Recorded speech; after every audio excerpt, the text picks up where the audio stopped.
Cet épisode a été créé à partir de l'anglais en utilisant l'intelligence artificielle. À venir dans cet épisode de Follow Him. Je pense qu'il est également très important de comprendre que lorsque nous parlons de pouvoir dans la prêtrise, nous ne parlons pas de position. Nous ne parlons pas de la fonction que vous occupez ou de l'appel que vous avez. En fait, nous ne parlons pas du tout de ce qui ressemble à un pouvoir mondain. Nous ne commandons pas et n'exigeons pas. Nous ne contrôlons pas par la récompense et la punition. Nous inspirons et motivons par l'amour. C'est ce pouvoir que nous recherchons. Bonjour à tous, bienvenue dans ce nouvel épisode de Follow Him. Je m'appelle Hank Smith, je suis votre animateur. Je suis accompagné de mon collègue serviteur, John, by the way. John, c'est un plaisir d'être un compagnon de service avec vous dans ce travail. C'est certain. Nous sommes à bord du Fellowship. Fellowship, oui. Naviguer vers Zion. John, nous recevons également le docteur Wendy Ulrich. Docteur Ulrich, merci d'être ici. Merci de nous avoir accordé votre temps. Je suis ravie d'être ici avec deux de mes élèves préférés. Merci de m'avoir invité. Nous allons passer une excellente journée aujourd'hui. La leçon pour vous deux s'intitule « À vous, mes compagnons de service ». Nous examinons les événements monumentaux de la restauration dans les Doctrines et Alliances 12 à 17 et dans l'histoire de Joseph Smith. John, commençons par vous. Lorsque vous pensez à vous, mes compagnons de service, à Jean-Baptiste et au rétablissement de la prêtrise, qu'est-ce qui vous vient à l'esprit? C'est juste là. Qu'est-ce que c'est? Jean-Baptiste est apparu. D'accord. Ce jeune homme est allé dire « Quelle église dois-je rejoindre ?» La réponse aurait pu tenir en une seule phrase, mais au lieu de cela, voilà qu'arrive Jean-Baptiste, l'une des premières choses qui se produisent ici. J'espère que nous ne nous habituerons pas à cette idée. C'est du genre « Attendez, attendez, attendez. » Quoi? Il est venu. Oui, c'est une affirmation audacieuse et nous l'aimons. Oui, c'est vrai. Nous y adhérons de tout cœur. Docteur Ulrich, qu'attendons-nous aujourd'hui de votre préparation? Nous avons 6 sections assez fascinantes des Doctrines et Alliances, mais je suppose que beaucoup d'entre nous ne savent pas vraiment ce qu'elles contiennent, à l'exception peut-être de la section 13, où Jean-Baptiste fait son apparition.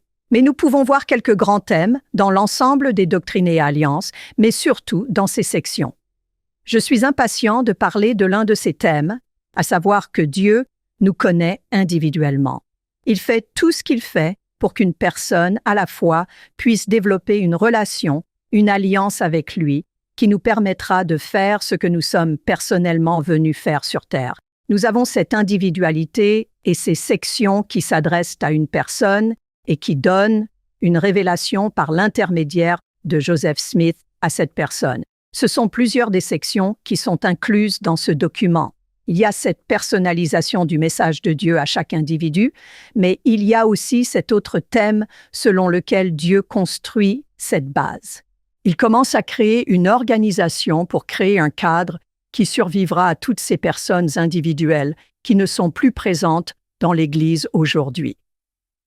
Peut-être que leurs arrière-petits-enfants le sont, mais dans l'ensemble des Doctrines et Alliances, il fait ce travail, cette institutionnalisation organisationnelle de la doctrine, des expériences, des pratiques, des ordonnances et des rituels qui porteront cette chose énorme jusqu'à la prochaine génération, la prochaine et la prochaine.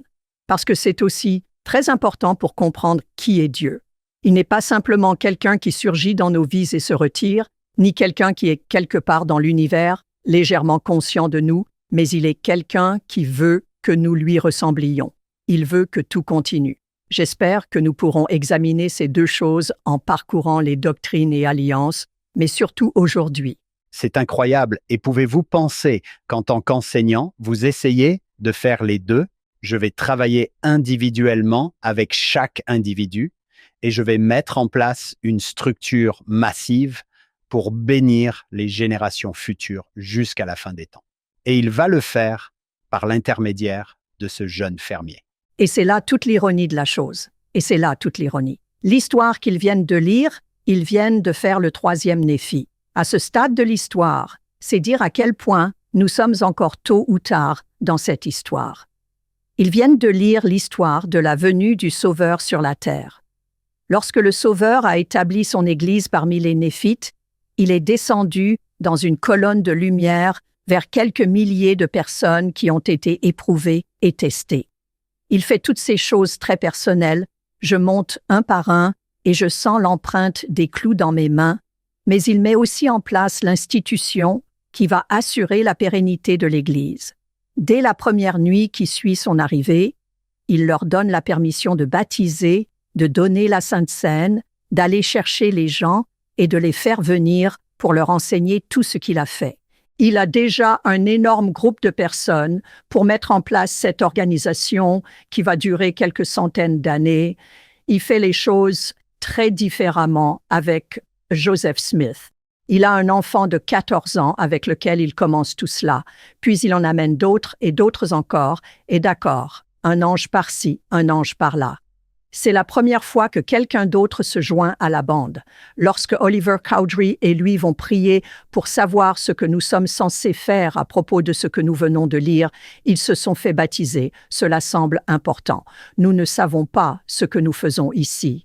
Oh, eh bien, d'accord.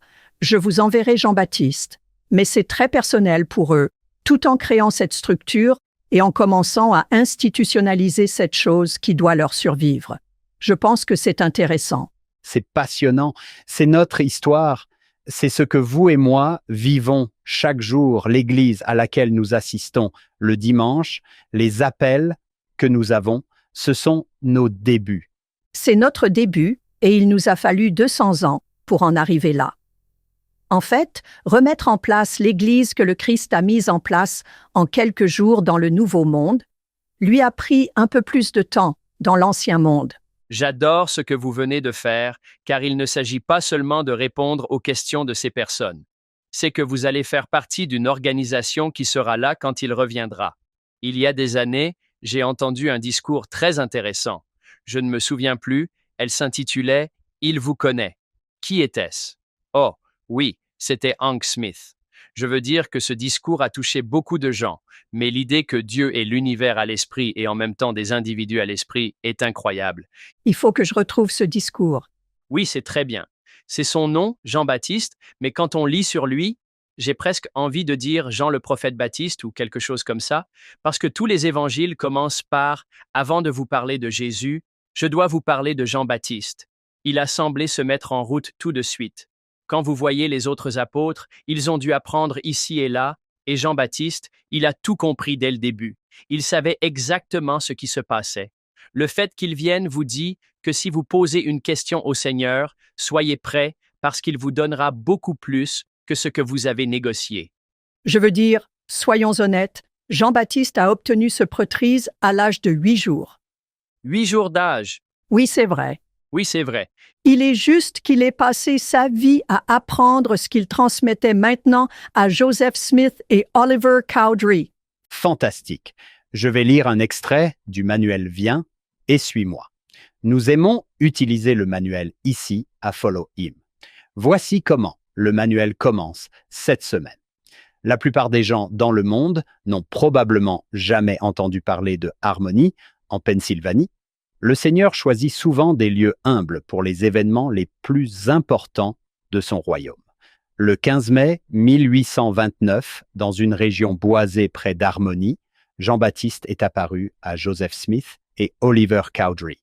Il posa ses mains sur leur tête et leur conféra la prêtrise d'Aaron, les appelant « mes compagnons de service ». Jean-Baptiste est le serviteur de confiance de Dieu, qui a baptisé le Sauveur et préparé le chemin pour sa venue. Pour ces deux jeunes hommes d'une vingtaine d'années, cela a dû être une leçon d'humilité. Pouvez-vous l'imaginer? Peut-être même bouleversant d'être appelés compagnons de service de Jean. À l'époque, Joseph et Oliver étaient relativement peu connus, tout comme Harmony. Mais le service dans l'œuvre de Dieu a toujours été lié à la manière dont nous servons et non à qui le remarque. Aussi petite ou invisible que puisse paraître parfois votre contribution, vous êtes vous aussi un compagnon de service dans l'œuvre grande et merveilleuse du Seigneur. Wow! Wendy, après cette excellente introduction, Voulez-vous parcourir ces sections? Ces sections sont fascinantes parce qu'il s'agit, à l'exception de la section 13, de révélations individuelles à des personnes individuelles, et nous voyons dans ces sections à la fois les thèmes et les doctrines universelles qui s'appliquent à nous tous et les choses très personnelles qui ne concernent qu'eux. J'aimerais me concentrer sur la section 13 parce qu'elle est cruciale. C'est probablement la chose la plus importante qui se soit produite dans l'histoire de l'Église jusqu'à présent, à part la première vision elle-même, la venue de Moroni et le fait que Joseph Smith ait commencé à travailler sur les plaques. Il n'y a pas d'Église. En fait, à ce stade, nous sommes 1 an avant que l'Église ne soit organisée. Il s'agit de la restauration de l'autorité de la prêtrise pour agir au nom de Dieu, qui n'a pas existé sur terre sous cette forme depuis peut-être quelques centaines d'années, après que Jésus-Christ lui-même ait dirigé les opérations. J'aimerais revenir en arrière et parler un peu de la prêtrise et de ce que nous entendons par là. Pour en revenir à votre question, qu'a dit Jésus-Christ à propos de Jean-Baptiste? Il a dit que, parmi ceux qui sont nés de femmes, il n'y a pas de plus grand prophète que Jean-Baptiste, et c'est lui qui l'a envoyé à ces gens. Ceux qui sont nés de femmes. Je pense que c'est tout le monde. Je pense que oui. Je pense que oui. Oui, c'est vrai. Il n'y en a pas de plus grand que Jean-Baptiste. John, vous avez un bon nom ici pour de nombreuses raisons. Depuis que Jésus l'a qualifié de prophète. C'est pourquoi j'aime penser à lui comme « Je ne veux pas que l'expression Jean-Baptiste sonne comme si c'était tout ce qu'il était. » Vous voyez ce que je veux dire? J'aime l'appeler Jean-Baptiste prophète parce que Jésus l'a qualifié de prophète. Il était extraordinaire d'après ce que vous venez de dire. Il est le précurseur. Je suis en train d'épiloguer sur le Nouveau Testament, je me rappelle juste à quel point c'était amusant de lire à quel point il était important à l'époque, et le voilà qui revient. Avec quoi revient-il? Qu'est-ce que la prêtrise exactement? C'est une question qui se pose actuellement dans nos vies. J'entends beaucoup de discussions à ce sujet, beaucoup d'angoisse. En fait, c'est très intéressant. Je parle beaucoup en public et je n'ai plus tendance à être trop nerveux. Mais je l'étais en arrivant ici ce matin. Je suis arrivé un peu en avance, ce qui est également inhabituel pour moi. Je me suis garé dehors et j'ai regardé quelques courriels pendant que j'étais assis là. Et j'ai reçu un courriel d'une femme qui disait « Sœur Ulrich, je veux juste que vous sachiez une expérience que j'ai eue avec votre livre. » Le livre s'intitule « Soyez à la hauteur de nos privilèges » et traite des femmes, du pouvoir et de la prêtrise. Elle a dit « J'ai essayé de trouver des moyens de parler de la prêtrise à mes enfants, à mes petits-enfants, à mes nièces et à mes neveux, et j'ai obtenu quelques informations et j'ai lu quelques documents, mais j'ai eu l'impression qu'il manquait quelque chose dans ma compréhension de la prêtrise. » Parce qu'il m'avait posé des questions à ce sujet. La petite fille dont elle parlait avait 9 ans. Elle a dit « J'ai reçu votre livre. J'ai commencé à le lire et je me suis rendu compte qu'il y avait des choses essentielles à ce que je voulais qu'elle comprenne au sujet de la prêtrise. Et je voulais juste vous remercier pour cela. Je me suis assise là et j'ai pleuré parce que je me disais que je voulais aller parler de la prêtrise. Est-ce vraiment la bonne chose à faire? Et je me suis dit « Oh là là, et pas seulement pour les femmes plus âgées, mais aussi pour les enfants de 9 ans. Nous essayons de les aider à donner un sens à tout cela. La définition courante de la prêtrise est la fonction d'un prêtre ou d'un groupe de prêtres autorisés à accomplir des rituels sacrés, à prêcher et à interpréter des textes sacrés, à intercéder auprès du divin en faveur d'autres personnes, à prononcer le pardon, à visiter les malades et à prodiguer des conseils, à exercer un ministère et à diriger des congrégations, et ainsi de suite. Lorsque nous examinons ces définitions, nous pourrions parcourir la liste que je viens de lire et dire « Les hommes accomplissent-ils ces tâches dans notre Église? Absolument. Les femmes le font-elles? Pratiquons-nous des rituels sacrés? Oui. Prêchons-nous et interprétons-nous les textes sacrés en public? Oui. Intercédons-nous auprès du divin au nom des autres? Cela s'appelle la prière. Oui, c'est ce que je fais. Exercer un ministère. Oui, je le fais. Prononçons-nous le pardon? En fait, nous le faisons dans le temple. Rendons-nous visite aux malades et donnons-nous des conseils? Oui. Est-ce que nous aidons et dirigeons les membres? Oui.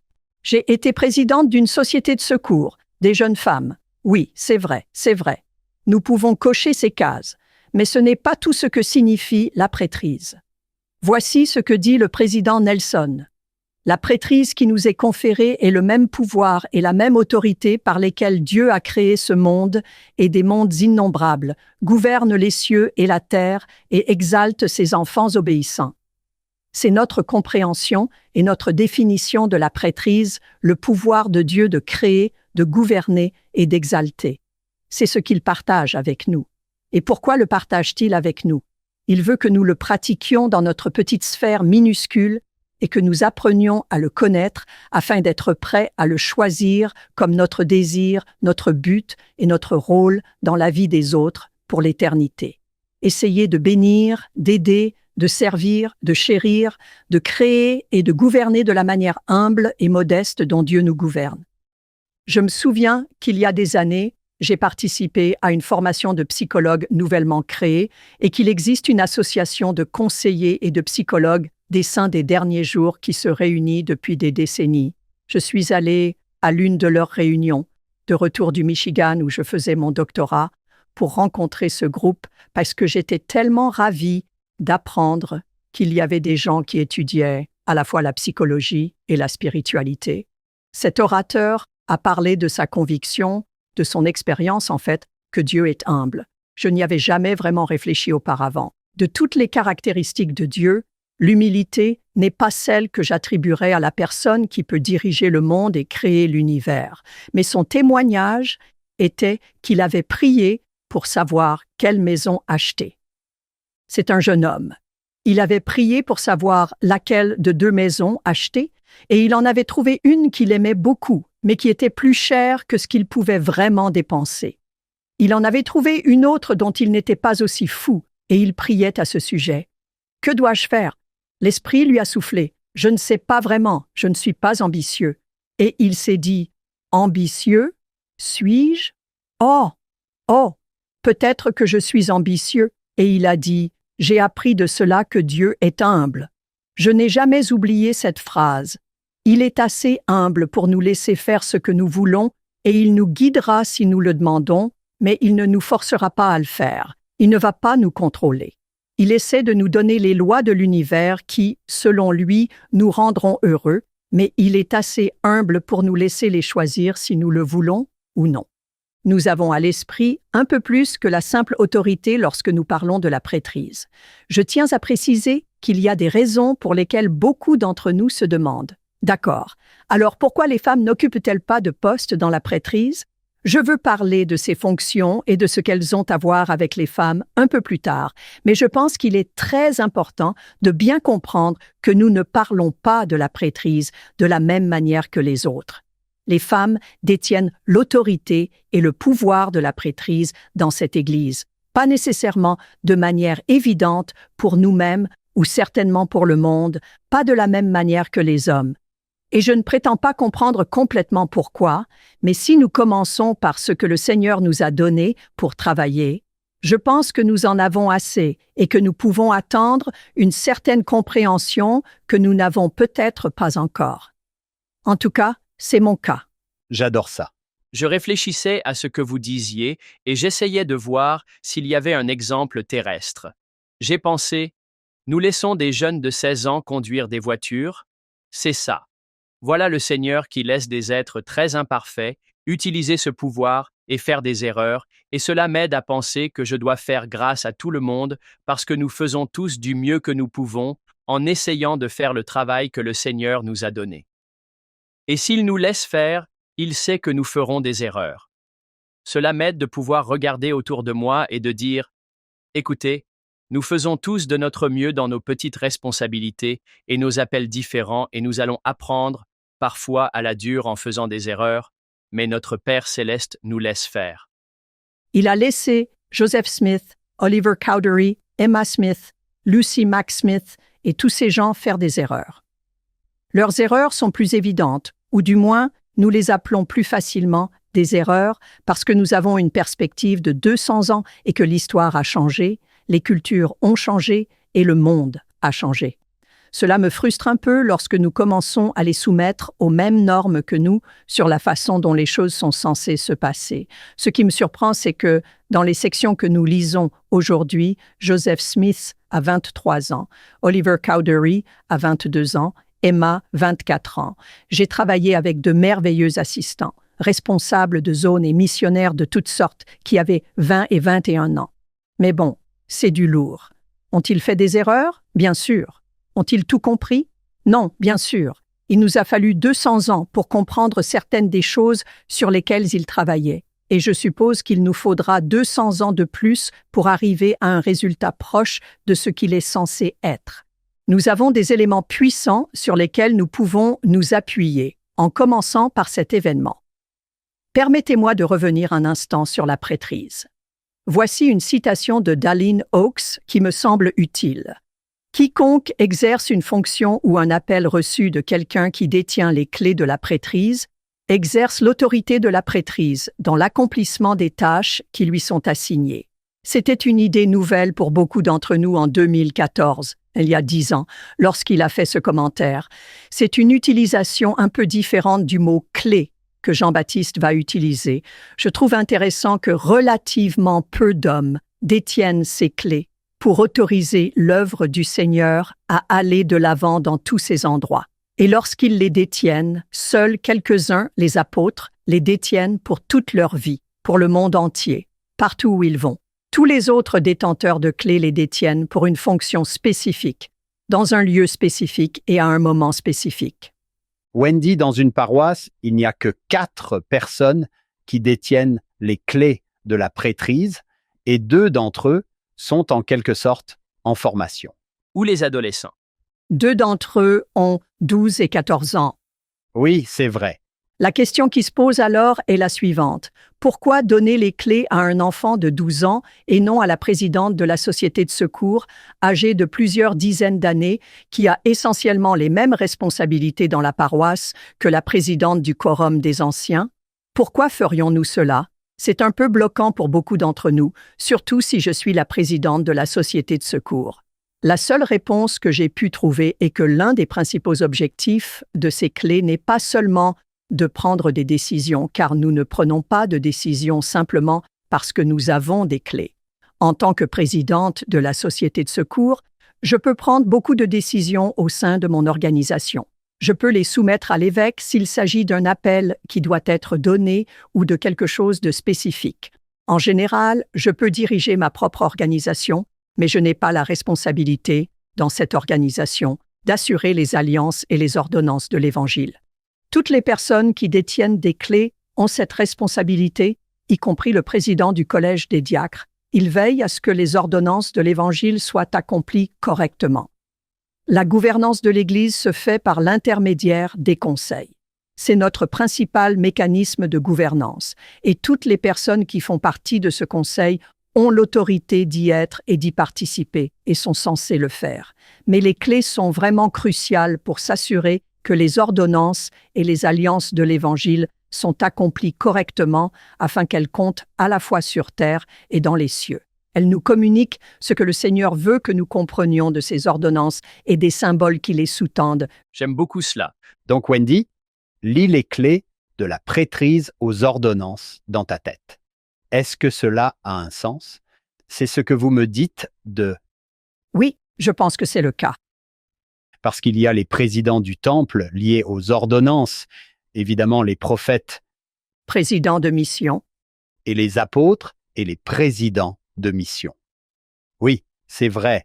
Baptiser le monde et un évêque s'assurer que les enfants sont bénis et que la Sainte Seine est célébrée.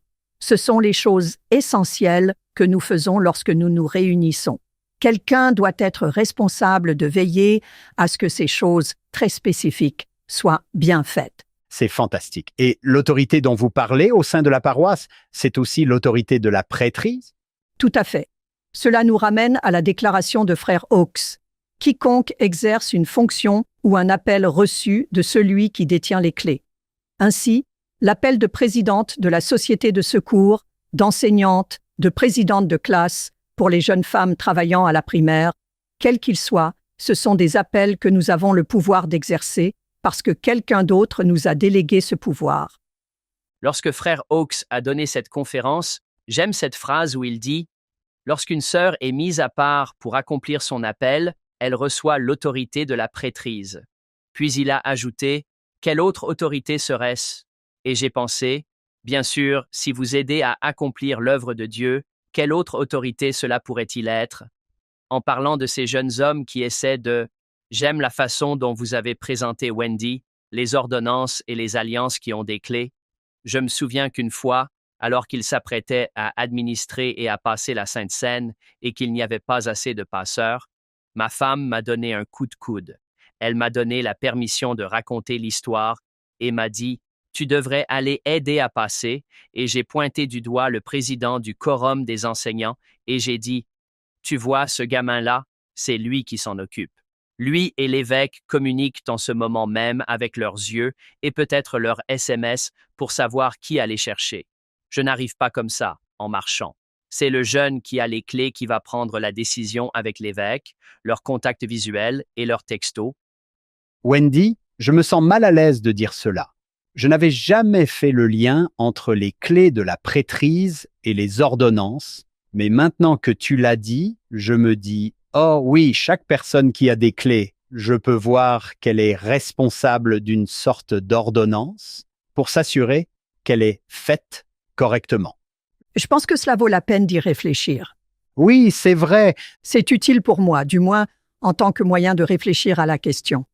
John, j'ai en fait la citation que vous venez de donner sous les yeux. Voici la citation. Les clés et l'autorité de la prêtrise. Nous sommes en avril 2014. Le président Hawks dit « Nous n'avons pas l'habitude de dire que les femmes ont l'autorité de la prêtrise dans leurs appels à l'Église, mais de quelle autre autorité peut-il s'agir?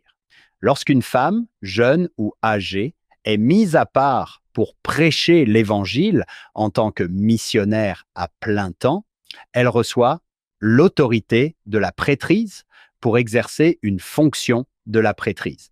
Il en va de même lorsqu'une femme est mise à part pour exercer une fonction de responsable ou d'enseignante dans une organisation ecclésiastique sous la direction d'un détenteur des clés de la prêtrise. Quiconque exerce une fonction ou un appel reçu d'une personne, c'est la citation de Wendy, d'une personne qui détient les clés de la prêtrise, exerce l'autorité de la prêtrise dans l'accomplissement des tâches qui lui sont assignées. La clarté s'impose au fil des ans, n'est-ce pas? Oui, la clarté vient au fil des ans et elle a commencé avec cette section des doctrines et alliances dont nous parlons aujourd'hui. Lorsque ces deux hommes ont lu sur le baptême, ils vont dans les bois, ils prient et un ange apparaît. Voici les paroles qu'ils prononcent dans leur intégralité dans l'une des 3 sections les plus courtes des doctrines et alliances. Il s'agit d'un seul verset, mais je ne sais pas s'il existe un verset unique plus important. Il leur dit « Et examinons-le un instant. Sur vous, mes compagnons de service », comme vous l'avez mentionné plus tôt. Qu'est-ce que cela vous communique, John? Juste cette phrase. Vous, mes compagnons de service. Que diriez-vous si Jean-Baptiste vous appelait compagnon de service? Oui, exactement. C'est encore l'humilité. J'aime la ligne suivante.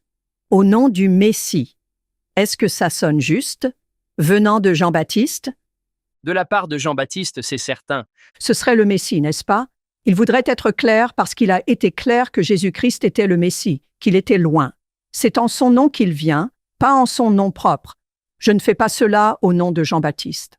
Je le fais au nom de l'homme que j'ai reconnu dans ma vie comme le Messie et que je reconnais encore 2000 ans plus tard, car j'ai été envoyé sûr pour restaurer cette prêtrise que j'étais vraiment la dernière personne de la période de l'Ancien Testament à détenir de cette manière. Il dit, d'accord, je confère la prêtrise d'Aaron. Cela nous rappelle, dans l'histoire de Joseph Smith, qu'il agit sous la direction de Pierre, Jacques et Jean, les anciens apôtres qui détenaient les clés de la prêtrise supérieure, appelée la prêtrise de Melchisédek. La promesse a été faite à Joseph et à Oliver qu'en temps voulu, ils recevraient également cette prêtrise. Ce qui s'est probablement passé dans le mois qui a suivi, pas plus d'un an et demi à l'extérieur, mais peut-être assez rapidement après cela, et nous en parlerons, je l'espère, dans quelques minutes. Il leur donne la prêtrise d'Aaron, puis il explique qui détient les clés, et c'est un genre un peu différent du mot clé.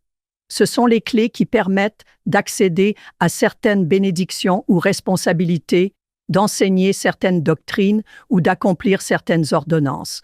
Écoutons ce que sont ces clés, les clés du ministère des anges, qui ouvrent la porte institutionnellement au ministère des anges. Je suis ici en tant qu'ange. Manifestement, quelqu'un d'autre m'a permis d'être ici, mais je vous confère la prêtrise d'Aaron, qui détient les clés permettant d'ouvrir cette porte pour toute cette institution que vous allez maintenant créer dans un an. Nous avons les clés de la bénédiction des anges, les clés de la doctrine, de l'évangile de la repentance et les clés des ordonnances et des alliances du baptême par immersion pour la rémission des péchés. Puis il dit « Ceci ne sera jamais enlevé de la terre jusqu'à ce que les fils de Lévi offrent de nouveau une offrande au Seigneur dans la justice. » C'est une idée intéressante, car dans l'Ancien Testament, les fils de Lévi étaient ceux qui apportaient les sacrifices et les offrandes au temple. Ils faisaient le travail de base du temple. Le prêtre s'occupait des belles choses et les Lévites étaient les travailleurs de base. Je pense qu'il est intéressant d'étudier le mot « offrande » et de voir ce qu'il recouvre. Dans les doctrines et alliances, nous parlons de l'offrande d'un cœur brisé et d'un esprit contrit. Est-ce là l'offrande que les fils de Lévi, que nous devenons en quelque sorte, font dans le temple lorsque nous allons prendre les noms de nos défunts et que nous faisons pour eux des baptêmes pour les morts? En fait, nous pourrions nous demander quel genre d'offrande de la prêtrise, d'autorité ou d'appel les gens détiennent-ils dans le temple qui leur permet de faire ce genre de choses?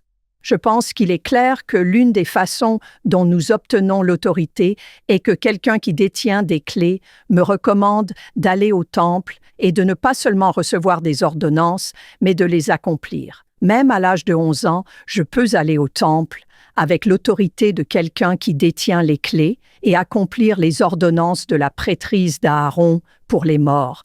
Parce que ce n'est pas seulement le gars qui lève la main qui accomplit une ordonnance dans le temple. Ce sont les personnes dont le corps doit être là pour participer à cette ordonnance afin que d'autres puissent la recevoir par procuration. C'est une fonction de la prêtrise que ces jeunes filles de 11 ans et ces jeunes hommes de 16 ans accomplissent dans le temple. Et ils le font avec l'autorité de la recommandation à l'usage du temple qu'ils détiennent, parce que quelqu'un d'autre les a autorisés à aller dans la maison du Seigneur. Quel que soit l'appel, l'autorisation que nous avons, la mission qui nous est confiée en tant que ministre, nous n'avons même pas besoin d'être mis à part dans un office ou un appel. Je peux simplement être une sœur ministre ou faire un discours à l'Église. Je le fais avec autorité si cela m'a été délégué par quelqu'un qui détient ces clés dans ma paroisse, mon pieu, mon district ou ma branche. C'est génial. Je regarde ma section 13 avec des notes d'il y a 4 ans, Follow Him. J'ai souligné, encore une fois, une offrande au Seigneur et j'ai une flèche vers la marge qui dit « Peut-être que l'offrande est un travail pour les morts ». Puis, je descends jusqu'à la note de bas de page entourant la section 128, verset 24. Puis-je lire ceci, Hank? C'est la dernière partie. C'est pourquoi, en tant qu'Église et peuple, et en tant que saints des derniers jours, nous offrons au Seigneur une offrande et une justice, et nous présentons dans son saint temple, lorsqu'il sera achevé, un livre contenant les annales de nos morts, qui sera digne de toute acceptation. Nous apportons également une offrande au temple. John, vous vous souvenez que le docteur Baron est ici? Il a parlé de 3e Néphi 24.3, que le Seigneur purifie les fils de Lévi pour donner cette offrande. Il nous a amenés à Ésaïe 66 et a dit ce que vous dites tous les deux, c'est-à-dire que l'offrande est l'Israël rassemblé, n'est-ce pas? Nous avons rassemblé Israël des deux côtés du voile et nous le rendons à qui il appartient. C'est magnifique. Oui, c'est vrai. Un jour, ma femme et moi sommes à la réunion de Sainte-Seine et quelqu'un qui s'occupe des noms de temple, et je sais que frère Bednar a dit, il y a des années, « Faisons en sorte que nos jeunes fassent cela. Faisons-les travailler, ils sont doués en informatique. » Ils se sont levés et ont annoncé que quelqu'un avait extrait 17 000 noms. Ils ont dit que c'était Timothy by the way, qui est actuellement en mission en Uruguay, mais je suis rentré chez moi et je n'en avais aucune idée. Je me suis dit, Timothy, il a extrait 17 000 noms et qu'est-ce qui t'a pris? Pourquoi as-tu fait ça? Je m'attendais à une très belle réponse d'ici, ou peut-être de Malachie, et Timothée a dit, j'essayais de vaincre grand-mère. C'était donc une belle réponse. Oui, voilà. Mais quelle merveille de voir grand-mère et Timothy faire cette offrande et obtenir ces noms. C'est génial. Quelle merveilleuse façon de voir les choses. Qu'en pensez-vous? Pensez-vous que les temples ont été mis en valeur ces derniers temps à la conférence générale? Juste un tout petit peu. Oui, c'est vrai.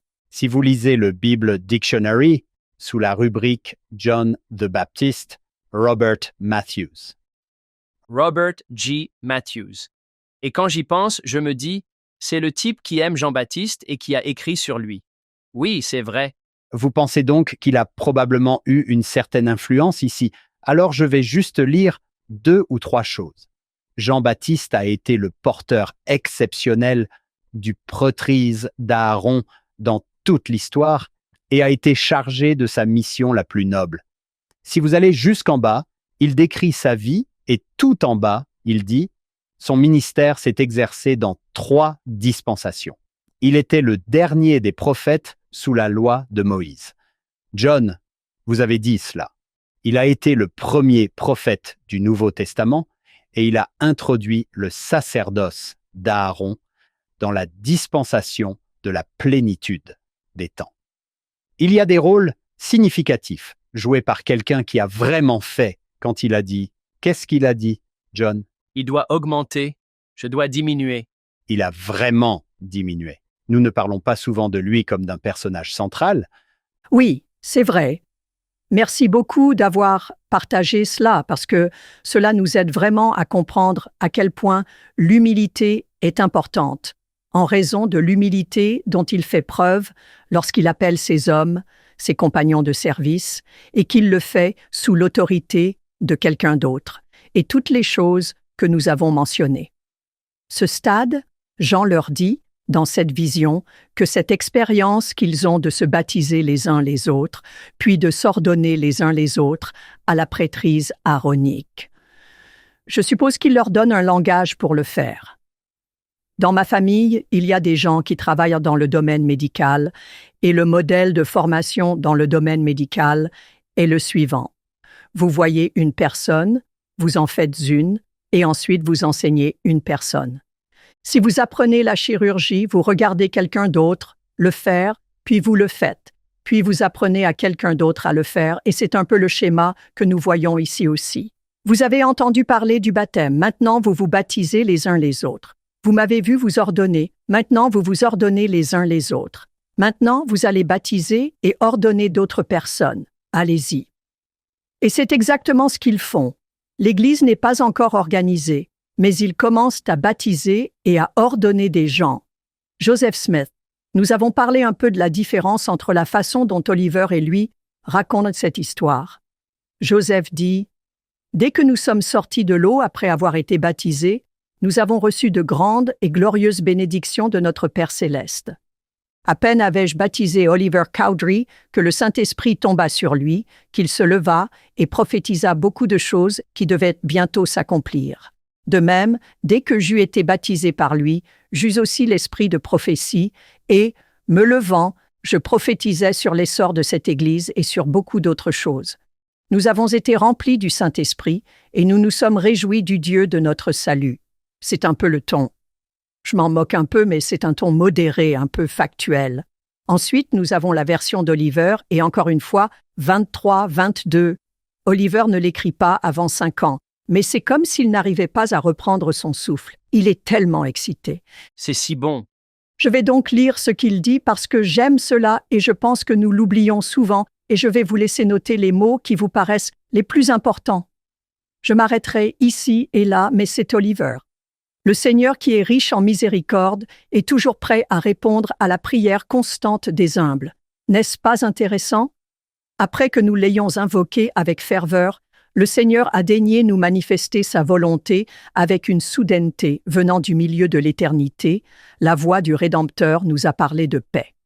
Tandis que le voile s'écartait et que l'ange de Dieu descendait, revêtu de gloire, il délivrait le message tant attendu et les clés de l'évangile de la repentance. Quelle joie, quel émerveillement, quel étonnement! Puis il saute un peu.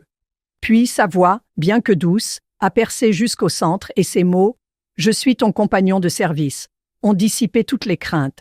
N'est-ce pas intéressant? Il avait peur quand cela a commencé. Nous avons écouté. Nous avons regardé.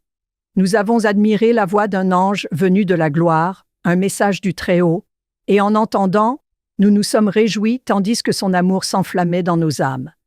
Et nous avons été enveloppés par la vision du Tout-Puissant. Où était la place pour le doute? Nulle part. L'incertitude s'était enfuie, le doute n'avait plus sombré pour remonter. La fiction et la tromperie avaient disparu à jamais. Wow! Qu'est-ce qui vous frappe le plus? Je me souviens de Joseph Fielding McConkie, qui disait que Joseph Smith racontait toujours une histoire et que voici Oliver. Il donne tout ce qu'il a. Et le tout début, la première phrase, est vraiment bien. Ce furent des jours à ne jamais oublier. J'adore cette phrase. J'espère que tout le monde la lira en entier parce qu'elle est écrite en tout petits caractères à la fin de l'histoire de Joseph Smith. Si vous avez un triptyque, assurez-vous de lire ce récit d'Oliver parce que parfois, les affirmations que nous faisons sont « C'est incroyable de dire que Jean-Baptiste est venu ». Vous vous dites « Comment se fait-il que cela ne semble pas plus étonnant ici ?» Eh bien, lisez la description qu'en fait Oliver. Oui, c'est vrai. Oui, c'est vrai. Sur la version numérique, John, c'est tout en bas. Si vous allez sur l'histoire de Joseph Smith, continuez à faire défiler jusqu'en bas. C'est là et ce n'est même plus en petits caractères. La police est plus grande. Je vous remercie. La police est plus grande. Oui, elle est incluse dans la perle de Grand Prix, dans l'histoire de Joseph Smith. Oliver continue. Il écrit à son frère et il dit « Cher frère », mais d'accord, mettons cher frère et chère sœur, mettons-nous tous ici, chers frères, chères sœurs, pensez un instant à la joie qui a rempli nos cœurs et à la surprise avec laquelle nous nous sommes inclinés lorsque nous avons reçu de sa main la sainte prêtrise, comme il l'a dit, et il relit ces mots. Il les prononce un peu différemment, ce qui m'aide. Joseph et lui s'en souviennent un peu différemment. D'accord, est-ce grave? Si vous racontez l'histoire et que votre femme la raconte à « les mots sont-ils sortis un peu différemment ?» Vous en souvenez-vous différemment? Oui, c'est vrai, et je corrige donc mon mari. Non, c'est ce qu'ils ont vraiment. Non, c'est ce qu'ils ont vraiment. Ils ne sont pas terriblement différents, mais un peu différents. Puis il dit « Je n'essaierai pas de vous dépeindre les sentiments de ce cœur, ni la beauté et la gloire majestueuse qui nous ont entourés en cette occasion. La terre n'a pas non plus le pouvoir de donner la joie, d'accorder la paix ou de comprendre la sagesse délivrée par la puissance du Saint-Esprit. » Et il revient sur ce thème. L'homme peut tromper ses semblables. La tromperie peut succéder à la tromperie. Les enfants du méchant peuvent avoir le pouvoir de séduire les sots et les ignorants, mais un seul touche du doigt son amour. C'est à l'amour de Jean-Baptiste pour eux qu'il revient sans cesse. Un rayon de gloire venant du monde supérieur. Une seule parole de la bouche du Sauveur rend tout cela insignifiant.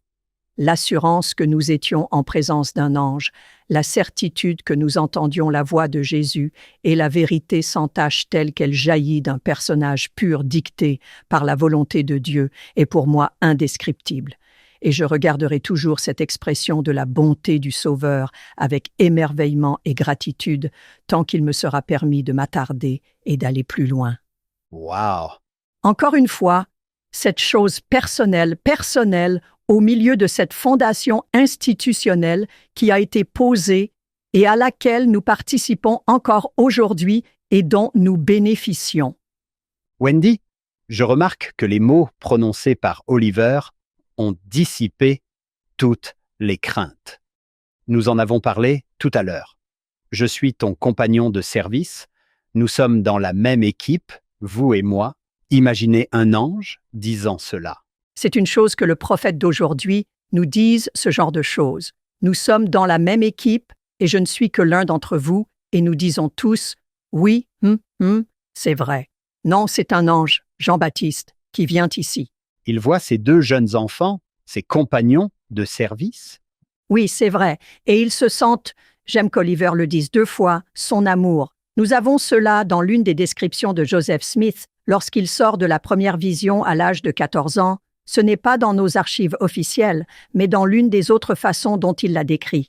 Il dit « J'ai été rempli d'amour pendant des jours après ce qui s'est passé, et c'est le Dieu que je connais, frères et sœurs. Ce site est le Dieu que je connais. Ce Dieu d'amour et ses messagers transmettent cet amour d'une manière très personnelle à Oliver et à Joseph Smith. Joseph Smith est peut-être un peu plus réservé, car dans son histoire, il dit ensuite « Nous avons été forcés de garder secrètes les circonstances dans lesquelles nous avons reçu la prêtrise et avons été baptisés en raison d'un esprit de persécution qui s'était déjà manifesté dans le voisinage. » Il est important de se rappeler dans quelles circonstances ils vivaient et à quel point ils étaient jeunes. Quel souvenir gardez-vous de votre baptême? Hank, vous avez été baptisé. Vous souvenez-vous de ce qui s'est passé lors de votre baptême? C'était dans les années 1900, mais je me souviens que mon père se tenait là, à côté de moi, et qu'il m'entourait de sa main. Je me souviens de la sensation de l'eau, n'est-ce pas? Vous vous dites « Waouh, c'est différent !» Et je me souviens des amis et de la famille qui étaient là. Je me souviens aussi de mes amis et de ma famille. Et avez-vous eu l'occasion de baptiser quelqu'un? Oh oui, plusieurs fois, oui. Vous en souvenez-vous?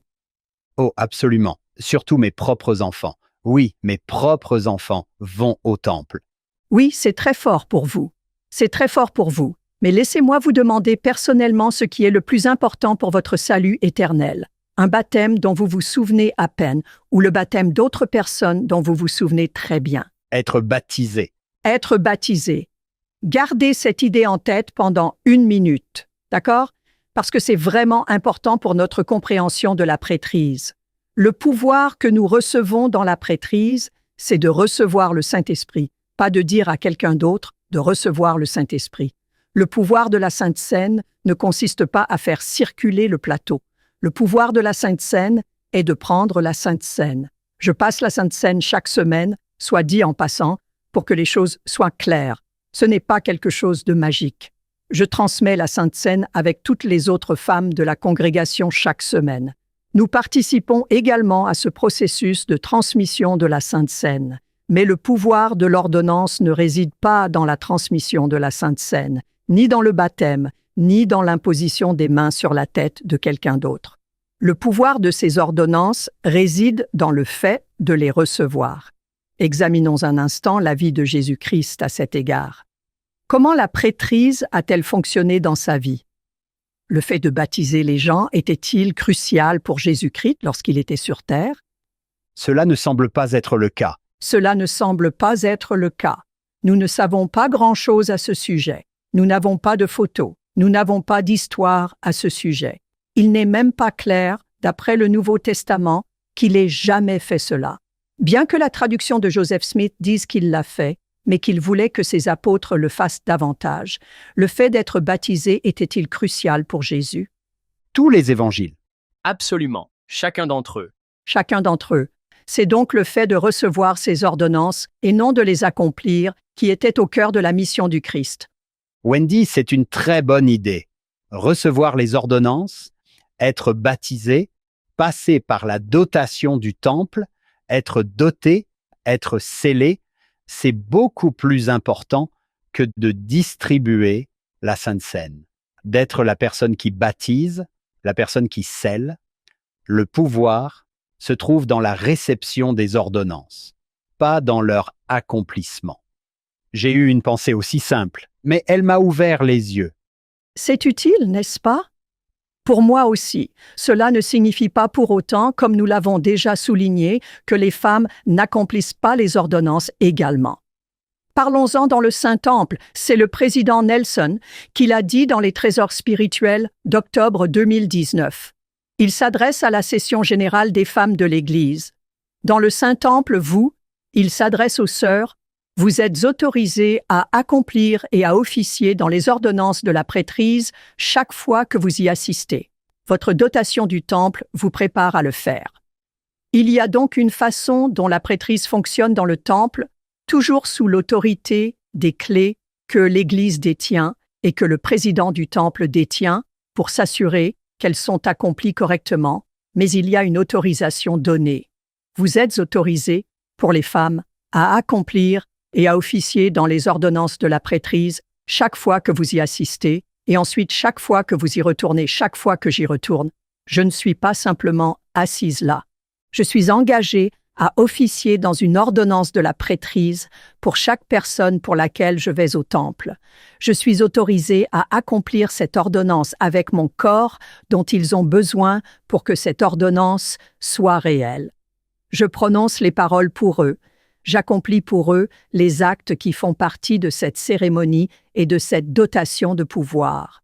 En fait, je m'engage dans les bénédictions promises de la prêtrise d'Aaron et de la prêtrise de Melchisédek en jouant le rôle d'un ange entrant dans la présence de Dieu, qui sont les bénédictions associées à ces pouvoirs de la prêtrise.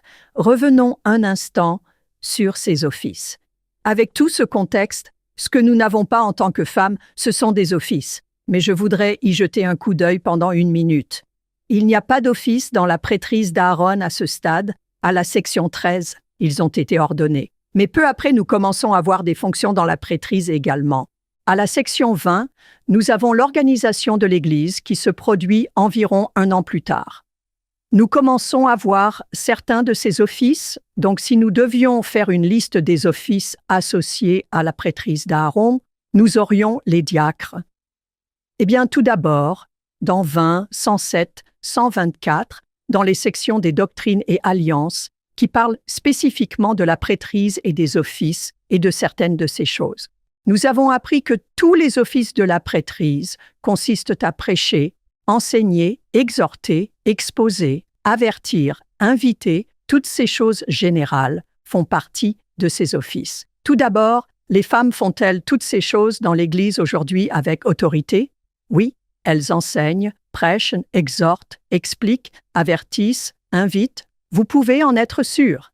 Examinons les autres. Les diacres, les enseignants, les prêtres et les évêques sont les offices de la prêtrise d'Aaron, bien que l'évêque soit en quelque sorte flottant. Il est mentionné à la fois dans Melchisédek et dans Aaron. Que sont censés faire les diacres? Ils sont censés assister ceux qui exercent d'autres fonctions dans la prêtrise. C'est tout ce qui est dit. Rien dans les Écritures ne dit qu'ils transmettent la Sainte Seine, par exemple.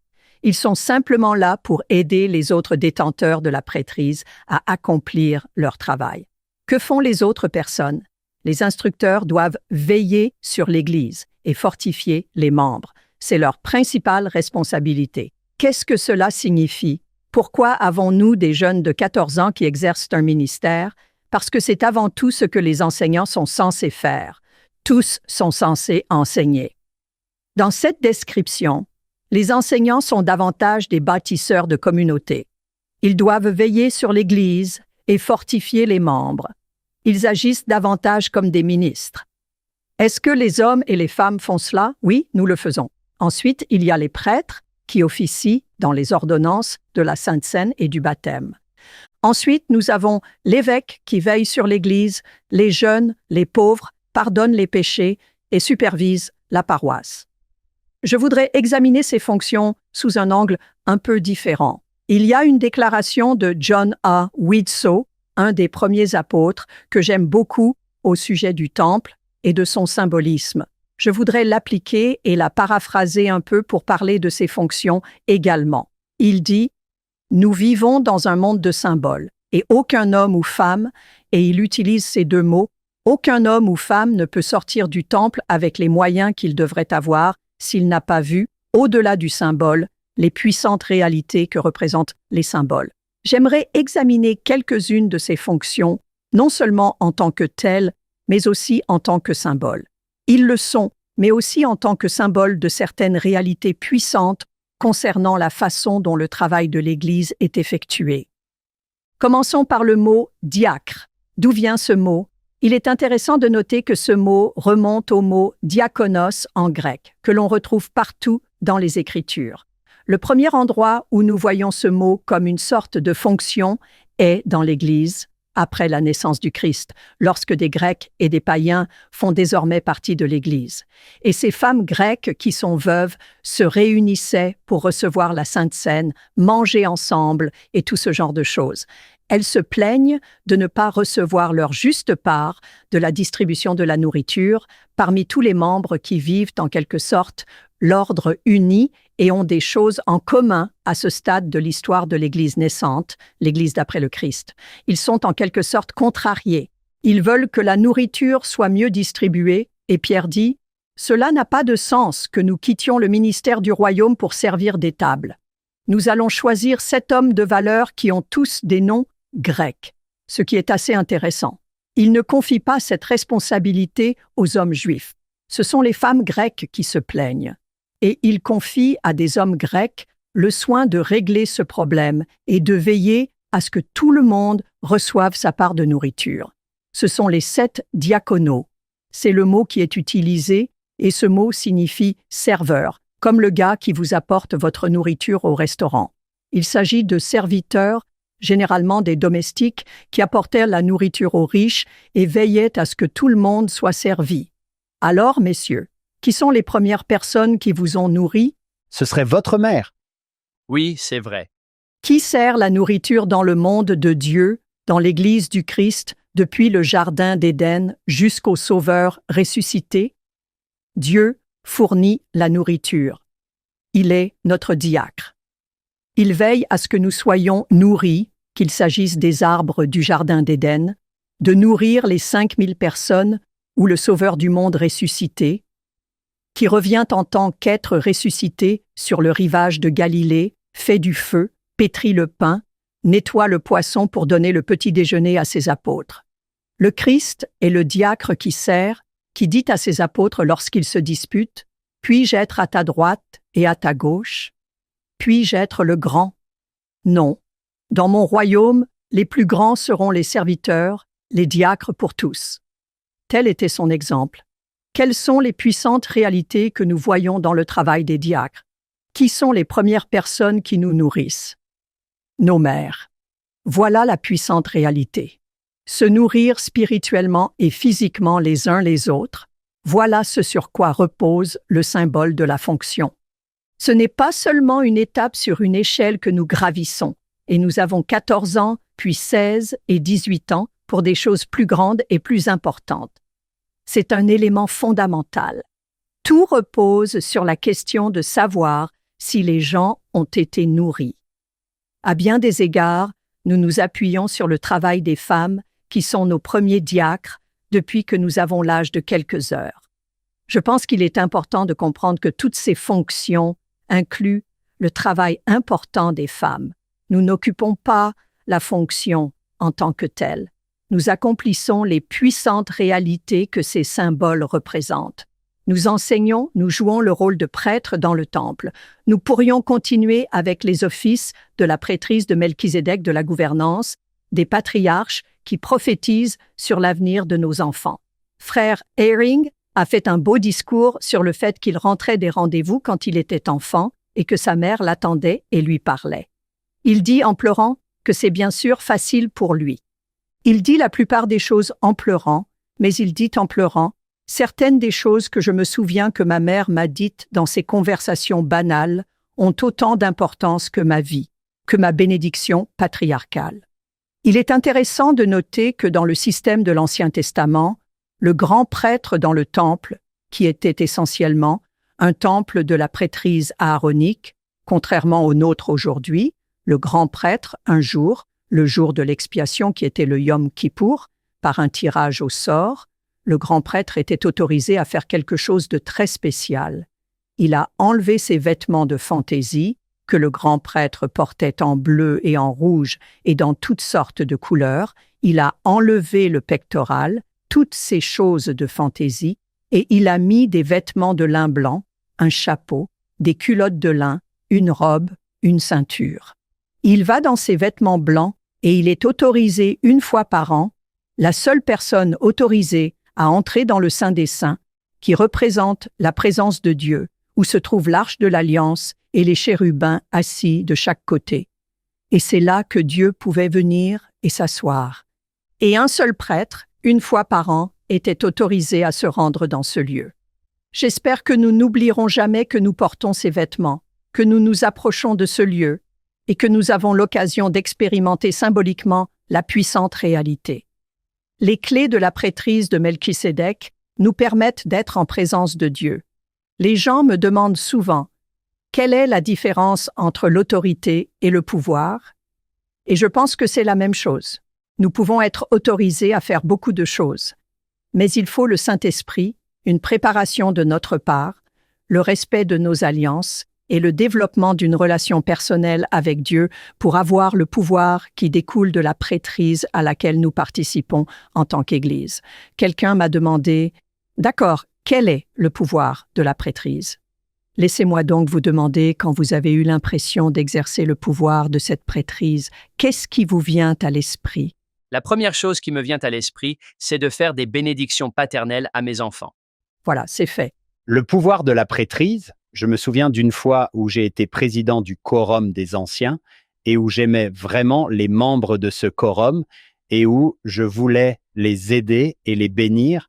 Et puis, j'ai été libéré et l'un de mes bons amis, il ne voulait pas vraiment aller voir le nouveau président du collège des anciens parce qu'on avait bavardé pendant si longtemps. Alors, il est venu et il voulait bavarder et je n'avais rien. Je n'avais vraiment rien à offrir. Je voulais offrir quelque chose et j'ai pensé que je devais avoir une sorte de pouvoir de la prêtrise que je n'ai plus. Ce n'est donc pas difficile avec ce genre de description. Et c'est le genre de choses que j'entends de la part des gens quand je pose cette question, pour comprendre pourquoi, en tant que femme, nous pouvons avoir l'impression que je n'ai aucune idée de ce dont vous parlez. Je ne donne pas de bénédiction. Je ne suis pas présidente du quorum des anciens. À quoi ressemble le pouvoir dans ma vie? Le pouvoir dans la prêtrise. Je pense que c'est une question tout à fait valable et qu'il vaut la peine d'y réfléchir pour nous tous, hommes et femmes.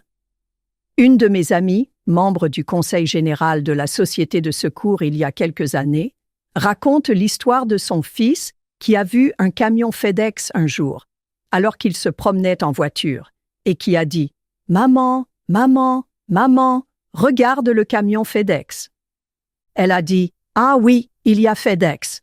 Regarde la flèche blanche sur le camion FedEx. » La flèche blanche, il n'y a pas de flèche blanche sur le camion FedEx.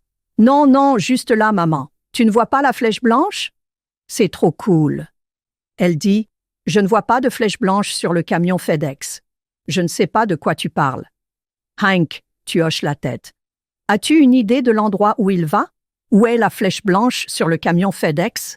C'est fascinant.